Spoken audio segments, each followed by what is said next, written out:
In a river the colour of lead, immerse the baby's head, wrap her up in the news of the world, dump her on a doorstep, girl.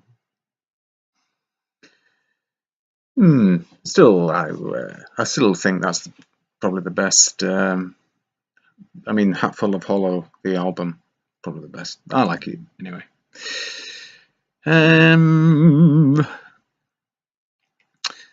So it's Saturday, and it is a wonderful day, a beautiful day on our Earth.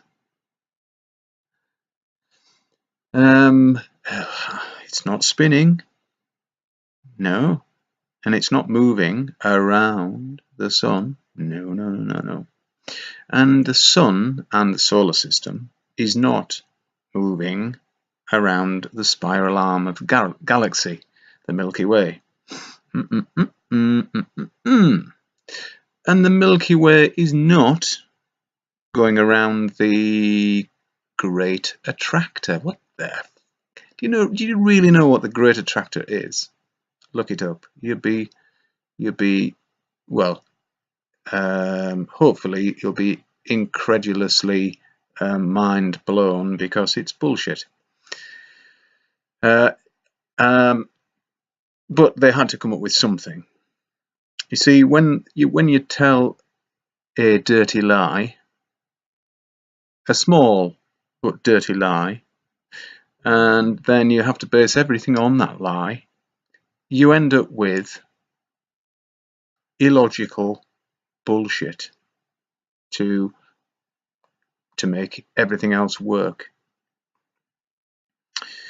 And the three-body problem still hasn't been sorted out, mathematicians. So how could you actually possibly navigate through the solar system with a probe? Sorry, it can't be done. Because obviously it's not there, but even if it were true, you still couldn't send what's it called? Or Voyager, Voyager, Voyager. But that was a great idea, wasn't it? Lots of people don't like the first Star Trek film, but I thought it was pretty good. Total bullshit, obviously, but you suspend your disbelief and you let the film take you on a journey, and that's how you enjoy fantasy. Same when you're reading. Same when you're watching Coronation Street, although it is a bit more realistic in a sense. Only in that they're actually on Earth.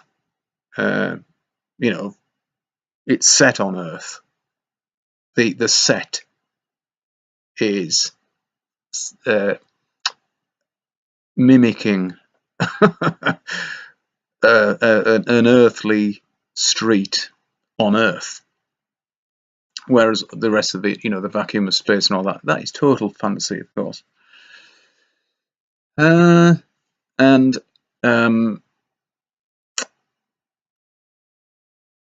Well, planes. I know this about passenger planes anyway. And passenger planes have their communications antennae. Antennae? Is that the plural antennae? I think so. Antennas. That certainly isn't plural. But anyway, guess where they are? On a plane. Yes, you've guessed it. On the bottom of the fuselage. Now, if they were trying to contact a satellite, or a satellite was trying to contact them, you've guessed it. Yes, it would be on the top. But of course not. But it's just, when things are real, they have to be practical. They have to be designed to work in our world. That's why the shape of the wings, is flat at the bottom and curved at the top, because then it gives the airplane lift as it cuts through our air. And that's why I know, and thousands, tens of thousands, it must be millions by now, of people know that the International Fake Station is a load of cobblers. Because if I were to design it, if my 2-month-old niece were to design it, her and I would put all the service parts on the inside, so that you didn't have to go outside to do anything, because that would be ridiculous. Now, submarines, nuclear submarines, or just submarines, can go out and stay out for a long time. And they don't send frogmen out to fuck about with something on the outside, or to wash the porthole windows. That would be ridiculous. And so people who design submarines have that in mind. And although submarines can come into dry dock and be serviced and be attended to, there isn't much that they need to do, and actually nothing that crucial is, well, nothing that's critical, service-wise, is on the outside. Funny that, isn't it? And also in a submarine, I've said this before, I'll say it again, you go through a submarine from stern to bow, and as you, or the other way around, doesn't matter, as you walk through the length of the submarine, there are many doors, great big circular handles, you'll have seen them. They're bulkheads. Now, the purpose of those is to each section where you go through a bulkhead is gas tight,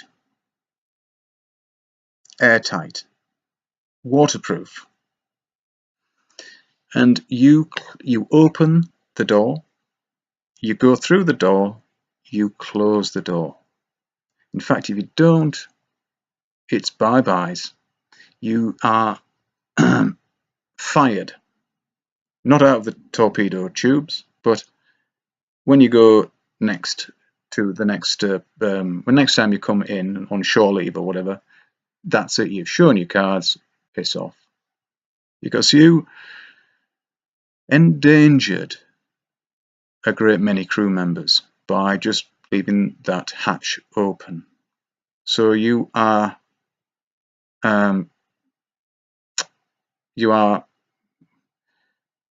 duty bound to close each hatch behind you. Makes absolute perfect sense. So why don't they do it on the fake station? Because it's fake, obviously. And why don't they put all the bits and pieces on the inside that they have to service? I'll tell you why. Well, one, because it's fake, and two, and this is probably the main reason, so they can go outside and put on a show for the ignorant people who are watching. I mean, look, it's I can't blame anybody for being swallowed up in this bullshit story of the fake station. It seems great, doesn't it? You know, we're all getting on all right. We're all fighting each other on Earth, but once we get into the fake station, we're all big pals. And that's the Russian section, and that's the Mexican section, and that's the North Korean section. And I'm making this up, obviously, but the first bit's right. There's a Russian section. The Cold War may be bloody freezing down here, but up there, we're all huggy and kissy, and we're getting on fine. And oh, did you close the hatch? No, I didn't. Oh, it doesn't matter because it's a set. It's a studio set. And if you think this is a normal way to behave, when you've got your arms crossed, if you ask a psychologist what that means, they'll say, well, if you've been interviewed, you feel a little bit defensive. But having worn one of those harnesses, I can tell you that if you cross your arms, you feel as though your posture's more correct. It puts an awful lot of strain on your torso, on your stomach muscles, actually, from your groin area right up to your solar plexus. It's an incredible. I've actually worn one, with the two. Anyway, it's a long time ago, but I remember doing it, and it was in Sheffield. It doesn't. I don't have to explain this, but I know how it feels, and I can tell. I know why they're doing it, and all that floaty about stuff. I mean, they've been caught out so many times. I'll just say, just put into YouTube ISS fail, and you'll see so many of them. And if you still think it's real after all that, well, it's your decision. But I really don't know what's wrong with you. You just want to cling on to it or something, like a Klingon.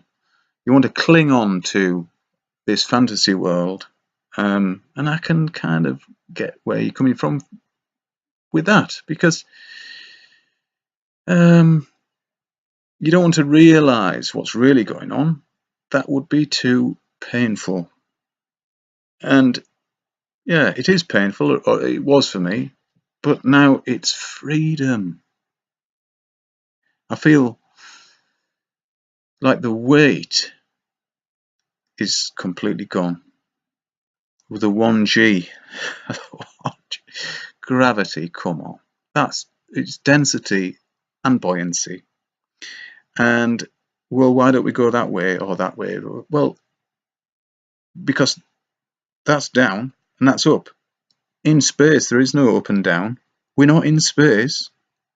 We're on a linear surface. The water is level. And we are on the land, or I am at the moment, and that has hills and it has valleys, and it isn't flat, but generally over a great distance, it certainly doesn't curve into a ball. That's because it ain't no ball, and it's just a stupid.